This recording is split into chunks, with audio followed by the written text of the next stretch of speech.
makananku cepat sekali dinginnya. Padahal aku kan hanya pergi sebentar tadi. Kesel deh. Ya iyalah, kan makanannya udah terbuka dari tadi. Apalagi udara di kafe ini juga dingin. Pastilah makananmu jadi cepet dingin. Lagian kamu sih pakai perginya lama-lama. Pernah mengalami ini sebelumnya? Apa ya yang terjadi sebetulnya? Yuk kita pelajari di video pembelajaran kita kali ini.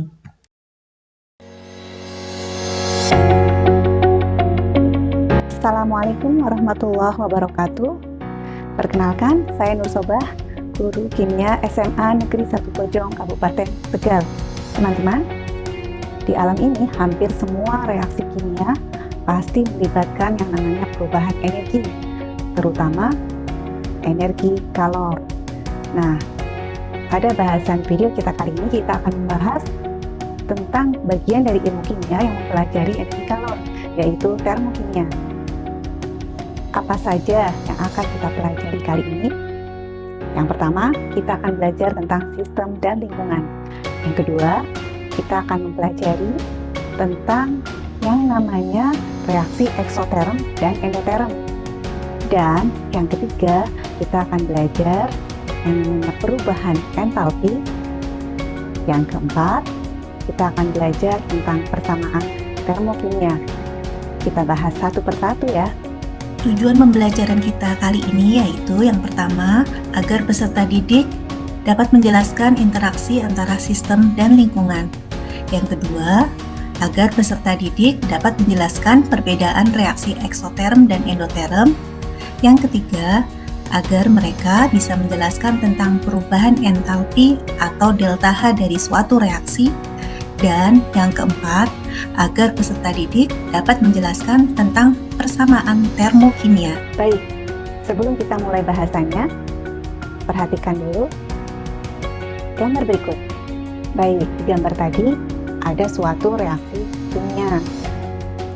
Nah, dalam suatu reaksi kimia, ada yang disebut sistem, ada yang disebut sebagai lingkungan. Apa sih itu sistem? Apa sih lingkungan?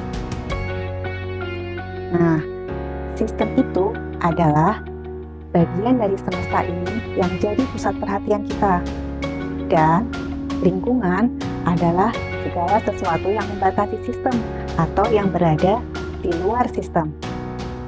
Lalu, bagaimana interaksi antara sistem dan lingkungan? Kita lihat di sini. Ada 3 macam sistem di alam ini. Bisa terbuka, tertutup, dan terisolasi. Kita cek penjelasannya ya. Jenis-jenis sistem ada 3 macam. Yang pertama, sistem terbuka. Ibu contohkan di sini pada kopi panas yang ibu simpan dalam cangkir yang ibu biarkan terbuka. Apa yang terjadi adalah kopi mengalami yang namanya penguapan. Artinya, ada bagian dari air kopi itu yang berubah menjadi uap air. Dan uap air tersebut keluar dari sistem menuju lingkungan.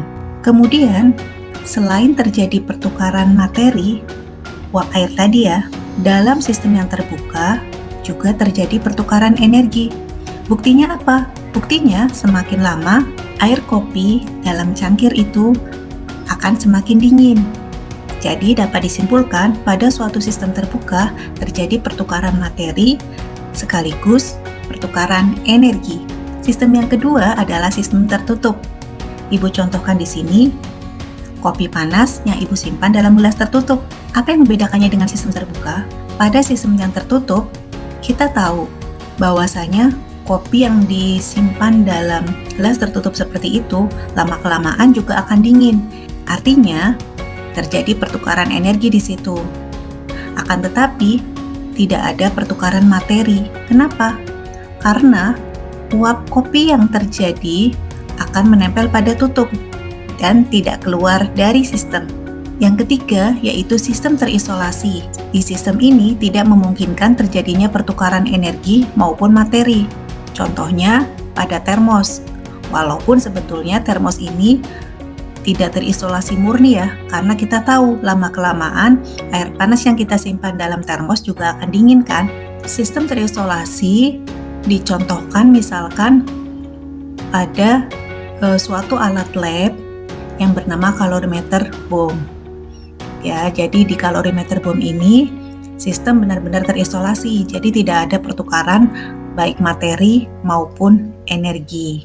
Bahasan yang kedua yaitu tentang jenis reaksi berdasarkan kalor yang dilepas ataupun kalor yang diserap baik dari sistem ke lingkungan ataupun dari lingkungan ke sistem. Nah, jenis reaksi di sini ada dua macam, yaitu endoterm dan eksoterm. Penjelasan lengkapnya kita simak ya. Berikutnya, yaitu jenis reaksi berdasarkan interaksi sistem dan lingkungan. Yang pertama adalah reaksi endoterm, yaitu reaksi yang di dalamnya terjadi penyerapan kalor dari lingkungan ke sistem. Yang kedua, reaksi eksoterm, di mana terjadi pelepasan kalor dari sistem ke lingkungan. Kalau di gambar grafiknya, reaksi endoterm seperti ini ya. Bisa kita lihat di sini adalah reaksi P plus I menjadi R plus S. Entalpi reaktan lebih rendah dibandingkan entalpi produk. Maka, jika diminta menghitung perubahan entalpinya, H2 min H1 pasti hasilnya akan positif. Maka, bisa kita simpulkan, jika delta hanya positif, maka reaksi yang terjadi pasti endoterm. Nah, kalau yang ini adalah grafik eksoterm.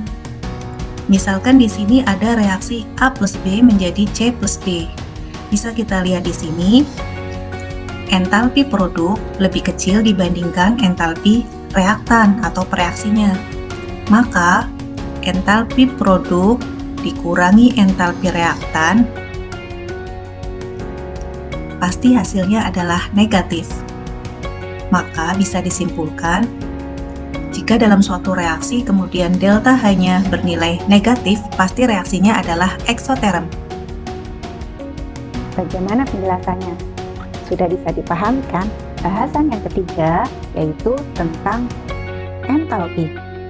Apa sih itu entalpi?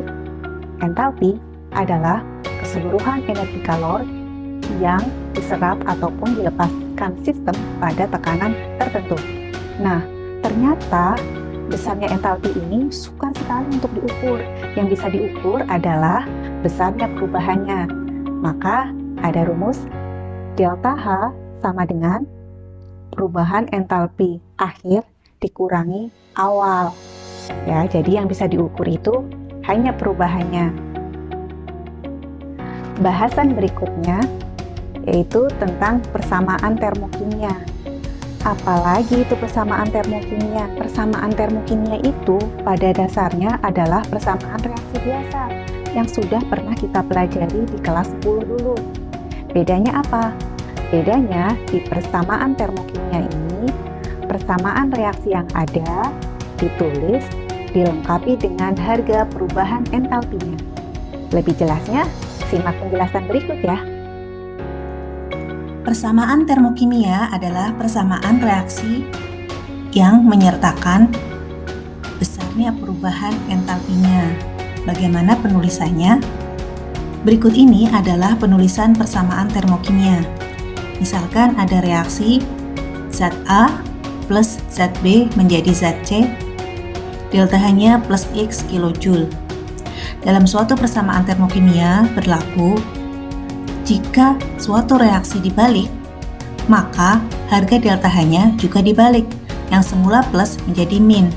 Kita lihat di persamaan termokimia yang kedua. Persamaan yang kedua ini adalah kebalikan dari persamaan yang pertama. Di persamaan yang kedua ini, C diurai menjadi A dan B. Ya, ini kebalikan dari persamaan yang pertama, maka harga delta-nya pun berkebalikan, yang semula plus X menjadi min X. Pada suatu persamaan termokimia berlaku, ketika suatu persamaan dikalikan X, maka harga delta-nya juga harus dikali X. Nah, pada persamaan ketiga ini, Ibu mengalihkannya dengan faktor pengali 2. Maka 2C menjadi 2A plus 2B, delta H-nya adalah 2 kali min X, kilojoule. Bagaimana? Sudah bisa dipahami kan penjelasannya? Kalau sudah, yuk kita belajar berlatih di soal-soal. Disimak ya. Kita lihat contoh soal berikut. Jika arang karbon dibakar dengan oksigen menjadi karbon dioksida, akan dilepaskan kalor sebesar 393,5 kJ per mol. Pertanyaan yang pertama, tentukan reaksi tersebut, apakah termasuk eksoterm ataukah endoterm? Yang B, tuliskan persamaan termokimianya.